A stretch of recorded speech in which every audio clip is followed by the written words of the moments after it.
One. Good morning. It is 9 a.m. The special meeting of the Board of Trustees of San Elizario I.S.D. held this December 17, 2020 is now called to order. Mr. Chavez, roll call, please. Yes, ma'am. Everybody is present with the exception of Mr. Madrid and Mr. Hernandez. Thank you, Mr. Chavez. Okay. On March 16th, Governor Greg Abbott granted a request by Attorney General Ken Paxton to temporarily suspend a limited number of open meetings laws to the extent necessary to allow telephonic or video conference meetings in response to the coronavirus. In accordance with those suspended rules, we certify the following. Notice of this meeting has been posted online at least 72 hours. Although members of the board are not gathered in a central physical location, we do have a quorum in attendance in this meeting by telephone call and internet access. We are meeting by use of both telephone conference call, online access, and through use of an email link for questions. If a member of the public submitted written comments in advance, the board president or a member of the administration will read the comments into record before or during the board's consideration of that item. If you would like to provide comment at a future meeting conducted by video conference or telephone call, please follow instructions on the meeting's notice. All other meeting procedures will adhere to board adopted procedures to the extent practicable. An audio recording of this meeting is being made and will be available to the public at a later date. We apologize in advance for unforeseeable difficulties and ask for your patience as we navigate unprecedented conditions. If you have questions about these suspended laws, please call the Office of the Attorney General at 888-672-6787 or by email at toma@oag.texas.gov. Okay, let's now proceed to the Pledge of Allegiance. May we please rise?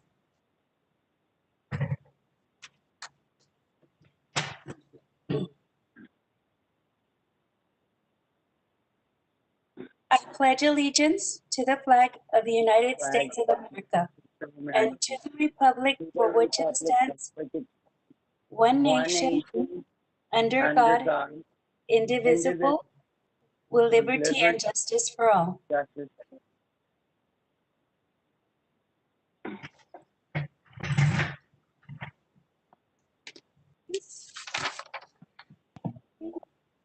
Moving on to item D, San Elizario mission statement. San Elizario I.S.D. mission is to graduate students with skills to meet the demands of a changing world by promoting student success as non-negotiable. Channeling resources to match the learning needs of students. Employ and retain quality staff so that San Elizario is a proud, innovative, and academically superior district. Item 2, open forum. Ms. Christine, did anyone sign up for open forum? No, Board President Lincoln, I have no submitted items for open forum. Thank you, Ms. Christine. Moving on to item 3, new business and board action items. 3A, discussion and possible action to approve board resolution to locally extend emergency paid sick leave under the FFCRA, which is also Families First Coronavirus Response Act criteria in the event it is not extended by Congress beyond December 31st, 2020. Ms. Blanca Cruz, Human Resources, you have the floor, ma'am. Yes, good morning, Board President Licon, board members, and Superintendent Dr. Mesa Chavez. As you know, with the pandemic, a lot of things have changed. So one of the things that Congress adopted was an act called Family First Coronavirus Response Act. Under this act, employers who had 500 or more employees were subject to those provisions. One of the benefits of the program was allowing employees who needed to take care of their child or children due to childcare being closed because of COVID-19 or schools being closed because of COVID-19. Under that, and that's number one out of the two options that I put on your packet, number one talks about that. With that option, an employee can be extended for up to 12 weeks. So the employee would have a total of 12 weeks at 2/3 of their pay for those reasons. The second reason, which is The most often used is if an employee is diagnosed with COVID-19 or is subject to a quarantine order, that employee has up to 80 hours of pay at their regular rate of pay. It covers them for the quarantine period because if we take those 10 days of work plus the weekends, that'll be the 14 days. So employees were not affected if they didn't have any leave available to them. Under the program, there was a 30-day waiting period, so someone had to be employed for 30 days to be able to qualify for that program. And their personal leave was not affected. This program, they were eligible for the program regardless of whether or not they had leave available to them. This is a one-time benefit up until December 31st. So for the period of the program, which was April 2nd through December 31st, an employee could only benefit from this program one time. Because we don't know at this point if it will be extended, it is December 17th and it's set to expire December 31st. We wanted to bring actually 2 resolutions to the board to review for the possibility of locally extending not both benefits, but only the paid sick leave, which would cover an employee if the employee is diagnosed with COVID-19 or has to quarantine. I do want to point out the main differences between the 2 drafts. Draft number 1 talks about an employee waiting 30 days before being eligible for this program, which is consistent with the current provisions of the Act. Under the second draft, the benefits would be immediately. An employee would benefit immediately from the program. Another difference would be an employee under draft number 1 would be subject to using their personal leave consistent with our policy, our DEC local policy. So if they have compensatory time, personal time, and if once they run out of that time, then we would locally extend that paid leave. Draft number 2 talks about the employee does not have to use any personal leave before qualifying for this program. So those are some of the main differences that I highlighted on both drafts.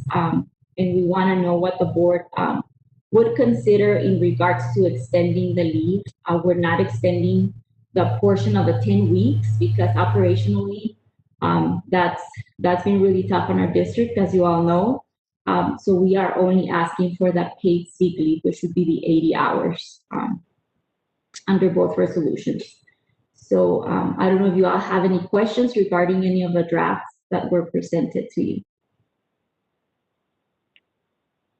Mr. Chavez, I do have one main question is when you say that this includes all employees that have been previously applied and approved for this leave. Let's say an employee has to be quarantined for maybe, let's just say 20 hours, right? Because they're waiting for their test results to come back, it's negative. Does that mean they can't take it again, or is it up until the hours? It's up until the 80 hours. Okay.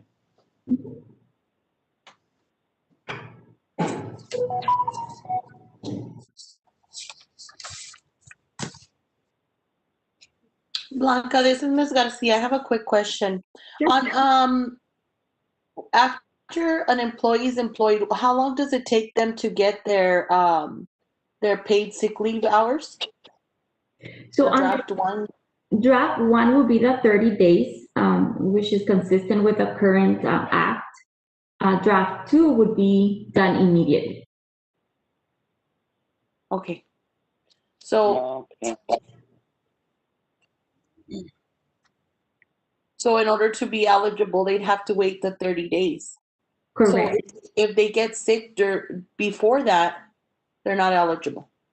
They wouldn't be eligible for the local extension. They would have to use any personal time that they have available to them. And that was draft 2, right? That's draft 1, Ms. Becky. 1, I'm sorry. Now, what you could also do is if you want to make these benefits immediately available to employees, then we can incorporate that into draft number 1. Instead of waiting the 30 days, the benefits would be immediate for any employee. See, and I think that would be more viable to go, because I agree with draft one, including that clause, that they would be immediately upon an employee being hired. Okay, Yes, correct. I agree with that, Ms. Licon. Yes. Yes, ma'am. That's what I was gonna ask. Just gonna ask you, we can do that, but it looks good to me. I don't know. Okay, So just moving what's in draft 2 immediately to draft 1? Yeah, well, yes, ma'am. on draft one, on the highlighted portion that was provided to us, it says instead of saying of 30 days, just to say the benefit is available upon hire. I guess that would be the only change. And then everything else on draft one. Absolutely. I would agree. I agree. Okay, so are there any other comments or questions? No, ma'am, not for me. May I please have a motion, for this item with that, with adding upon hire to the 30, instead of the 30 days of employment history for draft one, please? Seconded. I second. So there's a motion on the floor by Mr. Chavez, was it, or Ms. Garcia? Ms. Garcia. Okay, Ms. Garcia, seconded by Mr. Chavez to approve draft one, with the correction of upon hire instead of the 30 days or more of hire to that same draft, to accept this item. Let me see, Mr. Chavez, how do you vote? Aye. Ms. Garcia, Aye. Ms. Romero, Aye. okay, Ms. Licon, aye. Motion carries. Okay, now item 4, adjournment. May I have a motion to adjourn at 9:13 a.m.? I make a motion to adjourn at 9:13 a.m. Thank you. Seconded. Okay, Mr. Chavez. So I have a motion on the floor by Ms. Romero, seconded by Mr. Chavez to adjourn at 9:13. Mr. Chavez, Aye. Ms. Garcia, Aye. Ms. Romero, Aye. Ms. Licon, aye. We are adjourned. Thank you. Thank you all very Have a much. blessed- Merry Christmas to Bless you. everyone. Merry Be Christmas, safe. Ms. Romero. Feliz Navidad. Christmas. Feliz Merry Christmas. Navidad. Bye. Bye-bye.